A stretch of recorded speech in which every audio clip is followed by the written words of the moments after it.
Love Serye TV. Paano ang sugat ng puso? Tunghay na po natin ang ika-6 na bahagi. Sa higit 2 araw na examination, ngayon ko lang na-realize na kailangan ko na talagang makinig sa mga reporters. Sila yung may mga advantages Pero kasalanan ko rin naman, pero mukhang mas kasalanan ng ibang reporters na kulang na lang basahin yung buong visual aid. May ganyan, di ba? Sorry na. Uy, na-finalize ko na lahat. Tsaka inattach ko na rin yung mga may conclusion na may gusto mong ilagay. Ibigay ko kay Francis ang laptop. Napabuntong hininga na lamang ako't ngumiti. After examination kasi wala na kaming klase. Hindi yung wala talagang pasok. Basta yung wala na muna kaming teachers na mamimit. Iba kasi yung schedule ng exam. At pag sinuwerte ka nga naman, kaming seniors yung inuna. Good. Sagot niya sa akin habang nakatuon yung attention sa laptop. O ano, wala nang problema? Tapos na tayo. Tanong ko rito na dahilan ng paglingon nito sa akin.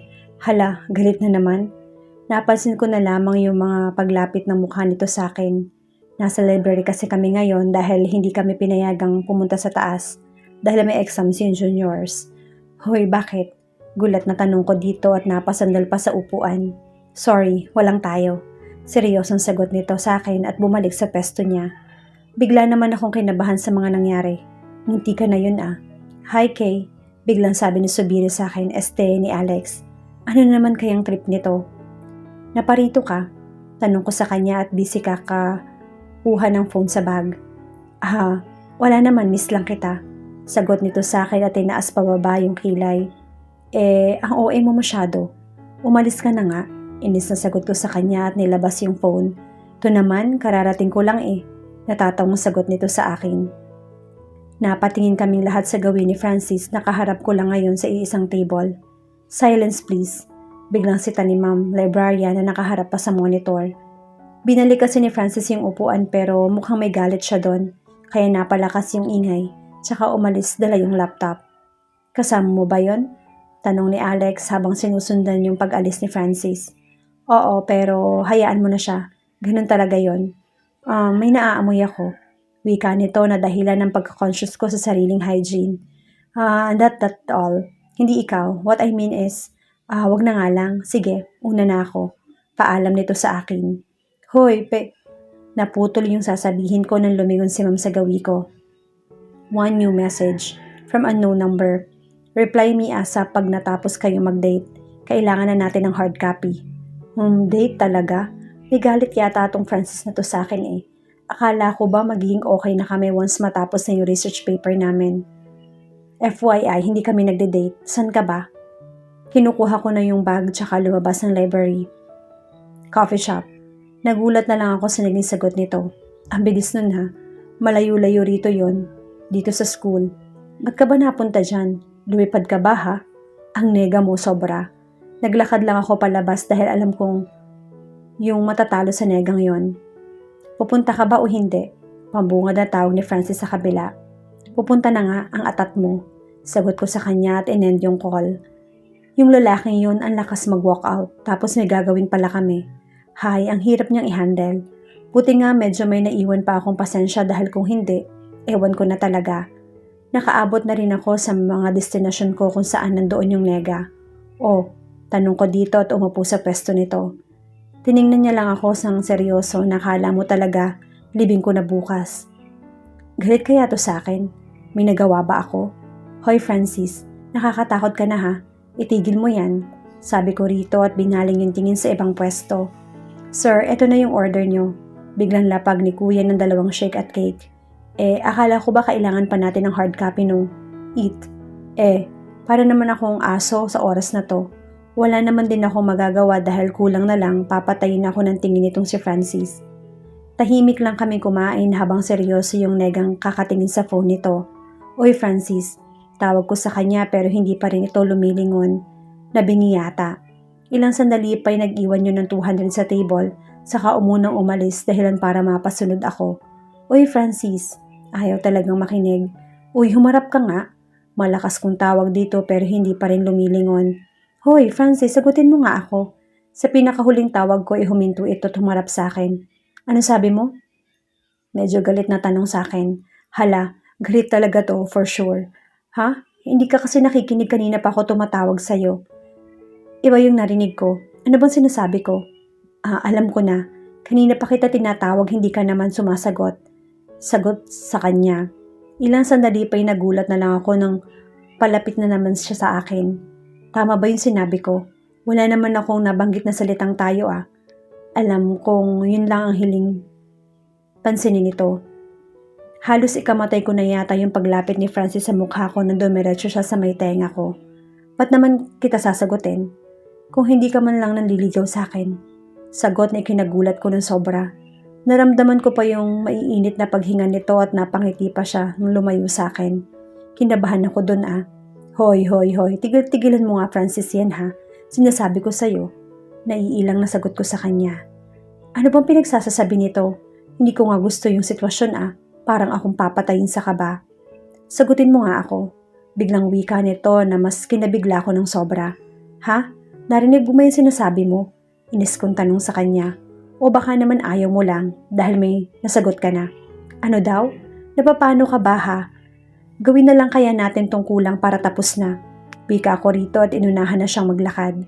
Hoy, tawag niya sa akin pero gaya niya, hindi rin ako lumingon, manigas siya. Hoy babae, ginagawa mo bang ginagawa ko kanina? Manggagaya ka. Buti alam mo, akala niya siya lang. Ayaw mo talaga makinig? May gagawin kaya yun? Mas dinalian ko pa yung paglalakad dahil hindi ko alam kung meron bang balak yung negang yun sa akin. Niligawan na kita, sagutin mo lang ako. Napahinto ako sa naririnig ko. O talagang nabingi lang, tama ba yung tenga ko? Niligawan na kita, sagutin mo lang ako. Niligawan na kita, sagutin mo lang ako. Nabingi na yata ako. Oh Lord, ayaw ko na ng ganito. Nakakakaba. At tumigil ka rin. Nakangiti nitong sabi sa akin at inakbayan pa ako na agad ko namang tinanggal. Pero mas pinabigat niya pa yung braso kaya hindi ako nagtagumpay. Ayaw ko na. Ang awkward nito sobra. Paano ba naman kasi pagkatapos ng mga sinabi niyang yon, hindi lang ako nabingi. Napipi na rin. Bagay yata sa akin yung bulag, pipi at bingi. Baka nga dedicated yun sa akin.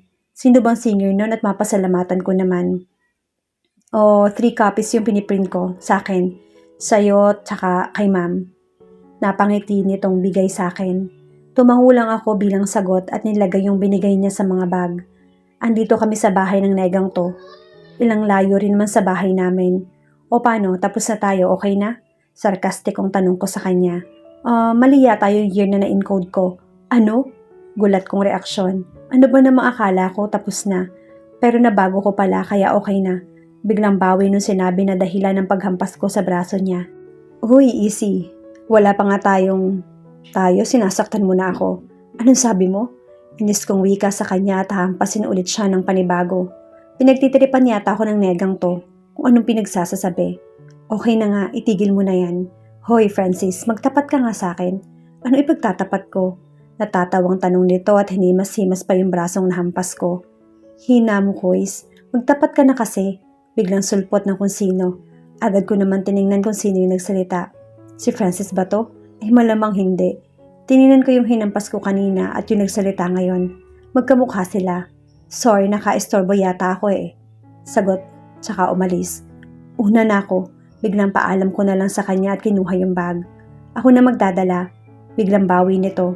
Sa akin to, ba't mo naman dadalhin? Ang hina mo. Ako na nga. Ako pa talagang mahina. Siya kaya yon. Alam namang hindi sa kanya tapos dadalhin bigla. Ending, siya yung nanalo. Paglabas namin ng gate, akala ko ibibigay niya na sa akin. Diretso pa rin ito sa paglakad. Hoy, san ka ba? San ka pupunta? Ibalik mo nga yung bag ko. Tatawagin ko pa ulit ito nung bumalik siya sa gawi ko at bigla na lang akong kinakbayan. Ang bigat naman yata ng braso ng lalaking to. Hindi naman kalakihan. Huwag ka na nga magpumilit. Ganto talaga yung mga ginagawa ng mga nanliligaw. Nakangiti nitong wika na dahilan ng paghinto ko. Huwag mo kong subukan saktan. Inis na sagot nito nung akma ko siyang hahampasin. Napakunot na lang ako ng noo sa di malaman na dahilan. In short, ayaw ko lamang alamin dahil nabubisit na ako. Nakalampas na kami sa isang kanto pero hindi pa rin humihinto tong si Francis. San ka ba kasi pupunta Ibalik mo na nga yung bag ko. Ang tanga mo talaga sa mga ganto no. May naging boyfriend ka na ba Napahinto ako sa narinig na salita. Boyfriend, puwisit. Every time na maririnig ko yung salitang boyfriend, naaalala ko yung pinaggagawa ng 3 bisit sa buhay ko. si Tita, si Chin at yung panibagong member ng nagngangalang si Steve. May nakapagsabi na ba sa'yo na ang pangit mo pag galit? Wow! Saan ka nakakita ng galit na sobrang ganda? Wait, siguro ikaw pa lang. Sagot nito at tumingin pa sa akin. Ayoko na. Ayoko na talaga. Ano bang nangyari? Hanggang ngayon kinakabahan pa rin ako. Ibang-iba kasi yung Francis na nakasama ko kanina. Ewan ko ba, simula yata nang umuwi ako napipina ako ng tuluyan. Kanina ko lang din napansin na sobrang awkward kasama yung nega. Napabangon na lang ako sa kama na walang dahilan. Ayoko na. Tiningnan ko yung wall clock. 7:12 p.m. Ba't ga, nandito ako sa kwarto. Makaalis na nga lang? Unknown calling. Sino naman kaya to? Hello? Maingat kong bungad sa kabilang linya. Hi. Pinagtitripan lang yata ako nito. Malamang yung sagot sa hello, hi. Sino to? Anak ng, hindi mo sinave yung number ko? Francis? Gulat kong tanong. Hala, ay oo nga pala. Tinawagan niya ako kanina. Naku, sorry. Ano kasi. Naku naman, nagalit yata. Masave nga tong number na to. Pahamak eh. Calling nega. Ayaw sagutin? Calling nega. Oh, ang arte talaga. Ayaw pa sagutin nung una tapos sasagutin din pala. Sorry dun sa. Ganyan siguro pag hindi importante. Hala, napano ka? Hoy, wag mo akong inisin ngayon. Ba't ka ba napatawag ha? Wala, matulog ka na. Sino ka ba? Mama ko? Hindi, maniligaw mo. Maniligaw mo? Hindi ko alam pero bumalik na naman yung kaninang kaba sa sistema. Ayaw ko ng ganito. Hoy, nakalimutan mo na rin? Biglang wika sa kabilang linya na dahilan ng pagbalik ko sa katinuan. Ha? Ano sabi mo? Ewan ko sa'yo, bahala ka sa buhay mo. Call ended. Napahiga na lang ulit ako sa kama sa mga nangyayari. Lord, ba't mo ba ako ginaganito? Ayaw ko nito. Nakakainis na kasi. Ano ba sinasabi nung negang yon? Manliligaw mo? Napatakip na lang ako ng una na mag-sink in yung huling sinabi niya. Akala ko joke lang yon. Kasalanan ko rin eh. Ang tanga ko sobra. Kung hindi ko naisipang gayahin yung pinagagawa niyang hindi pagsagot kung tinatawag di sana. Walang, liligawan na sana kita, sagutin mo lang ako. Kasi naman ayoko na. Bangon ko uli sa kama. Kinabukasan, natulog ka ba Vicky? Ang laki ng eyebags mo. Biglang wika ni mama nung uminom ako ng kape. Natulog naman po. Naiilang na sagot ko rito. Paano naman ako makakatulog ng maayos? Hays, bahala na nga. Ayusin mo yung mukha mo, may contour ako sa kwarto, gamitin mo. Wag na tita, wag na matigas, gamitin mo yon. Napabusangot na lang akong tumayo at tinahak yung kwarto ni tita. Ang dami palang makeup doon. Si tito lang naman ang pinagagandahan. Sinunod ko na lang yung sinabi ni tita, para na rin matanggal kong katibayan ang pinaggagawa ko kagabi. Bumaba na ako at nagpaalam sa kanila. Nak, sabi ko contour lang, ba't nasobrahan yata ang pagpapaganda mo? Natatawang sabi nito sa akin. Ano bang mali? Ginamit ko lang naman yung Maybelline niyang powder tsaka lip tint tapos, patingin nga. Naku ate, may dalaga na tayo. Biglang sulpot ni tito habang kumakain ng saging. Ang chismoso rin Burahin mo nga lang. Sagot ko at babalik na sana sa taas kaya lang pinigilan ako ni tita. May sinabi ba akong pangit? Sabi ko maganda. Pasok ka na nga. Maganda yan Kay. Totoo. Ganito, sabi ni tito. Nagpaalam na lang ako at baka kung ano pang mapansin nun sa akin. Seryoso lang ako naglakad nang biglang sumulpot sa kung saan si Alex. Nax, mas gumaganda ka yata ngayon Para sa akin ba yan ang assuming naman itong subiring to.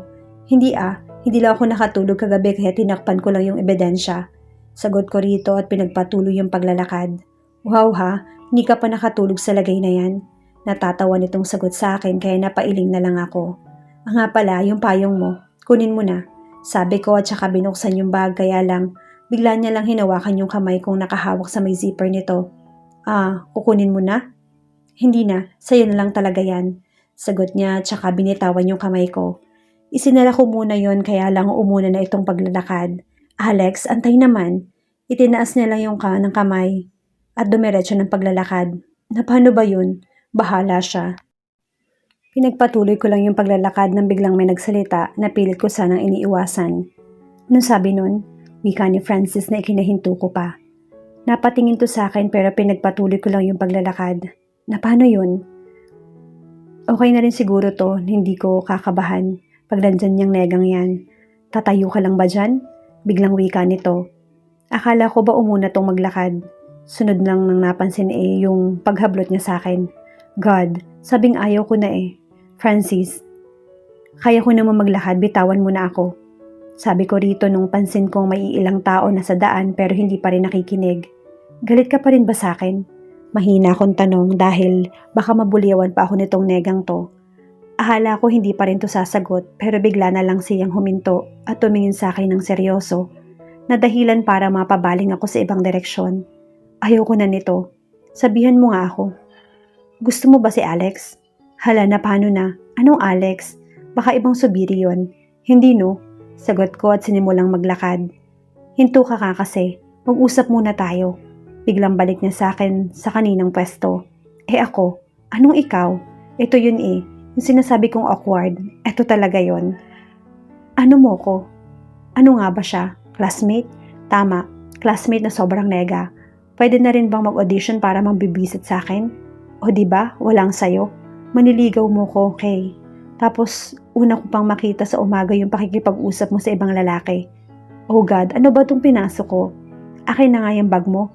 Para kang tanga. Maganda ka pa naman. Diyos ko naman. Baka naman panaginip lang to. Gusto ko na sanang magising. Pagdating namin sa school, ganun pa rin. Gaya kahapon. Wala munang makakapunta ng second at third floor basta lahat na may makikitang juniors. Alam mo Kay, may napansin ako. Wala sa oras ng wika ni Steve nung tinahak namin yung high school faculty para mag-submit ng research paper kay ma'am. Introduction to World Religion and Belief System. Buti naman na memorize ko pa. Mukhang na-impluwensyahan ka na nitong si Chin dahil marami ka na ring napapansin. Natatawa kong tanong. Nung makapasok na kami at binigay kay ma'am yung kailangang ibigay. Hayes, gusto ko lang naman kasing sabihin na mas gumanda ka ngayon. Nakangiti nitong sabi sa akin na para tong tanga. Hindi ba Francis? Anak nang, dahil sa sinabing iyon, inunahan ko na silang maglakad. Ano ba yon? Ang kulit mo pre. Inis na sagot nung nega habang palabas na kami doon. Maganda na talaga yan, dapat pa bang sabihin yun? Rinig kong sagot nito na mas lalong nagbigay kaba sa sistema ko. Agad rin akong kinurot ng katabi kong parang mapupunit yung bunganga sa kakangiti. Sure na talaga ako. Ayoko na ng ganito. Yung palaging kinakabahan. Bigla na lang natameme kasi nga, hindi ako to.